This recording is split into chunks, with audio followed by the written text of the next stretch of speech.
TorahCafe.com.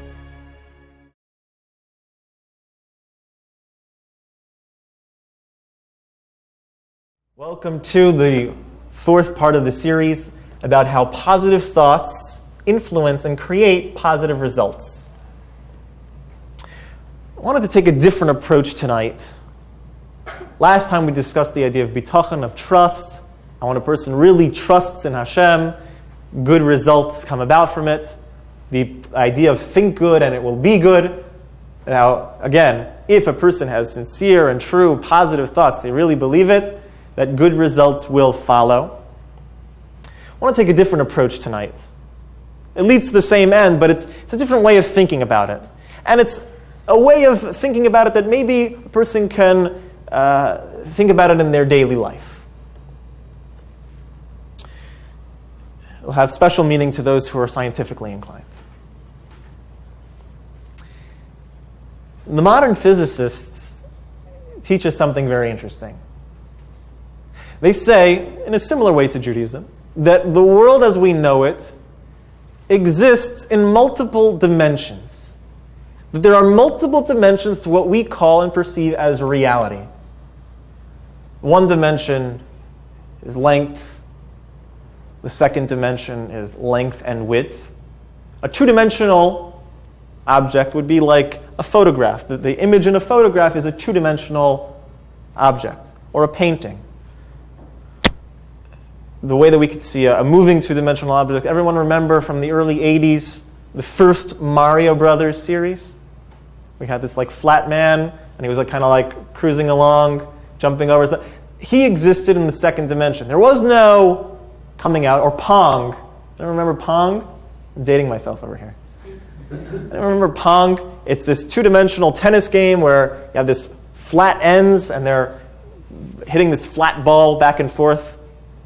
That's the second dimension. That's two-dimensional, just length and width. The third dimension is the one we're most familiar with, length, width, and depth, or height, whatever you want to call it.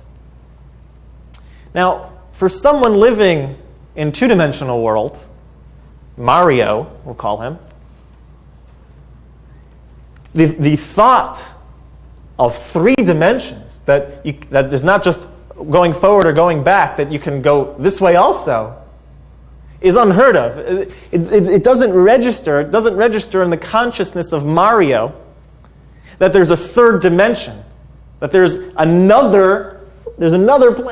something that is not in his line of sight, his line of vision, something else out there. So in a similar way, we move on to the fourth dimension. What's the fourth dimension? Fourth dimension, as described in the scientific texts, is the dimension of time. Time. Now, what does it mean to see something in the fourth dimension? It's not a concept that we can relate to because we don't see things in the fourth dimension. But let's talk about it for a second. The idea of time as the fourth dimension means that when you look at a person, we'll use a person as an example, you see them not only as they exist right now, but you also see them as they exist a minute from now and a minute ago. In fact, not only a minute from now or a minute ago, but you see them, their whole life, all simultaneously wrapped up into one person, wrapped into one being. So that from womb to tomb, from birth till their passing, you see them all in one simultaneous way. The concept is unfathomable because we can't relate to it. We live in a three-dimensional world. The fourth dimension, the fact that there could be all time existing at the same time, doesn't make sense to us. But that's what we're taught by the physicists. And incidentally, very interestingly, Judaism says a very similar thing. In the writings of Rabbi Eliezer Dessler, one of the famous rabbis of the early 20th century in the Musar movement, he explained in his great work, the Michtav Eliyahu, as follows. It says, when a person is born, he's placed under the concealment of time. After his passing, the concealment of time is removed, and he will see everything simultaneously. He will see that time is a veil, since everything was really one thing appearing all together. It's basically saying that the fourth dimension is a real reality. We just can't perceive it. We live in the third dimension. It's hidden from us right now. Interestingly enough, we know, we've discussed several times before, Raymond Moody, Dr. Raymond Moody, famous psychiatrist who dealt a lot with near-death experience patients. So when we would talk to them about their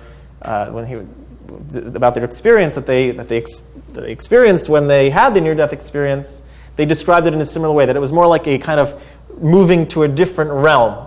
And they described time as existing all simultaneously and not in increments as we know it today.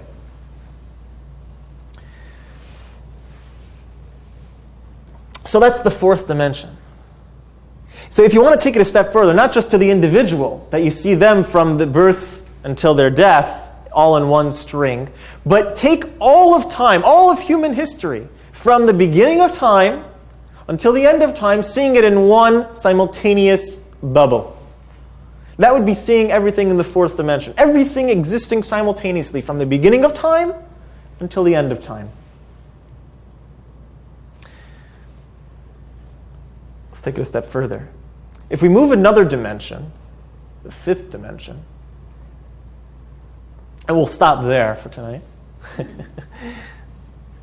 You get at every moment, see, the fourth dimension means the beginning of time to the end of time, everything that happened and will happen all at once, everything simultaneously. When it comes to the fifth dimension, you have to realize that at every moment that we exist, every moment that the universe exists, there are infinite amount of possibilities at every moment to do something different. Right now, I can do this, or I can do this, or I can do this. There's an infinite amount of possibilities of what I could do right at this moment. So the fourth dimension is everything that did happen and will happen, all seen simultaneously. Taking it a step further is at every moment, all the infinite possibilities that could have been at that particular moment. That didn't happen, but all the infinite possibilities that could have happened. That's the next dimension. So although, at the end of the day, they're only possibilities, they're only potentials, they don't actually happen, they didn't actually happen, what is a part of us that can also tap into a reality that only happened in potential so far? It's our thoughts. When we think about something, or when we speak about something, it didn't have to actually have happened, or maybe never will happen in tangible reality. But the fact that we're connecting our mind with this theoretic idea means that we're bringing that dimension, we're bringing that realm, we're bringing that potential reality closer to our own reality. When we look at things in a positive light, when we think positive, we're connecting ourselves with the potential reality that is positive. That potential, within the results that could be from a given situation, you have the negative results, you could have the positive results. By thinking positive, we're connecting ourselves with that potential of positivity. We're bringing ourselves closer. We're making it more a part and more able to become part of our actual reality. This is another way of looking at the idea of how our positive thoughts attract and bring closer to positive results. Because we, as humans, again, express ourselves in thought, speech, and action. Positive thoughts lead to positive speech, which leads to positive action. Through a person beginning with positive thoughts and creating positive thoughts for themselves, they connect themselves with that reality, with that potential reality that has a possibility to exist. By doing so, we make it that much more able to become part of our actual reality. So positive thoughts lead to positive actions. Positive thoughts lead to positive results. Through the thoughts, good can happen. I'm going to conclude with a story. And this is a story, it's a general outlook on life. It's an analogy that's told by the Baal Shem Tov. The analogy goes as follows. Again, this is a life perspective analogy. Baal Shem Tov tells a story of a certain person who, after his time on earth, passes away, goes up to heaven. Now, before he goes into heaven, let's say he's greeted by an angel. I'm elaborating or ad-libbing a little bit on the story. He's presented with an angel who's doing the check marks. Okay, Mr. Epstein, all right, you led a good life, right this way. So Mr. Epstein says like this, Angel, I appreciate you letting me in, but I have a very unorthodox request for you. You've probably never heard it before. Can I just go see the other place? I don't want to go there. I don't want to stay there. Can you just show me it? Heard so much about it. Whole life, everyone's talking about it. So the angel, okay, I never had this before, but you know what? You lived a good life. I'll show you. So they go down, all the way down to HE double hockey stick, and Mr. Epstein is looking through the window. And it's not the scene that he thought it would be. No devils, no pitchforks, no fire, no volcanoes, no lava, no screaming people. He happens to see people who are very well dressed at what appears to be a cruise ballroom, the grand ballroom of a cruise ship. Everyone's ready to eat. The waiters come out. Piping hot food is placed in front of all of the people sitting at the table. They take off the lid. Everyone's mouth is watering. And everyone lifts up their hand to eat the meal. And attached to their hand is a 4-foot-long fork, and they can't eat the food. And they're screaming, oh, the pain, the pain. The food's sitting there in front of them, they can't eat it. So Mr. Epstein says, oh, angel, take me out of here. I can't take this pain. They go back to heaven. And he's looking in the window. And he sees a very similar scene. Same well-dressed people. Same grand ballroom of the cruise ship. Same well-dressed waiters bringing out piping hot food. Except in heaven, the food is glatt kosher, of course. They place it down on the table. They take the lid off. The food is piping hot. Everyone's mouth begins to water. And everybody picks up their hand. And again, attached to their hand is a 4-foot fork. And Mr. Epstein's thinking, oh my gosh, it's the same place. What's going on over here? All of a sudden, the people on this side of the table start feeding the people on the other side of the table. In our life, we can be presented with the same backdrop. Born in the same place, grow up in the same place, live in the same place, have the same job, same social status, same economic status. One person will have a life of hell, and one person will have a life of heaven. What's the difference? Perspective. Is life all about feeding me? Is it all about myself? Or is it selfless? Is it focused on the world? Is it focused on what I can do for the world? That is the determining factor. If a person's all about themselves, life is going to be hellish. If a person is focused on the outside world, what am I accomplishing? What can I do? How can I look at it in the positive way? What can I do for the world?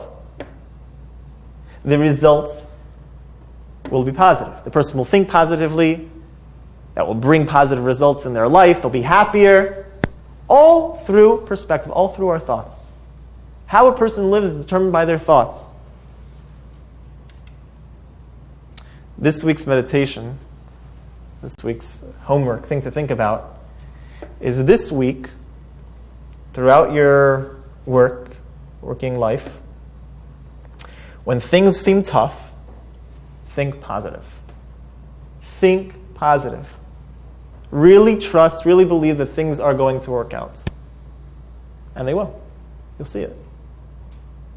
Transform also your day, and don't just leave things as positive thoughts. When you have a positive thought, move that also to positive speech. And most importantly, do something positive. If thoughts can influence the world, how much more so can actions? How much more so can when we actually do things and people are witnessing it? And it's not only creating things and manipulating things and influencing things in the material world, but people are seeing it and it's going to cause them to do it the same thing also.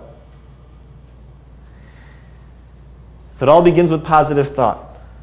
So make sure this week you think good, and it will be good.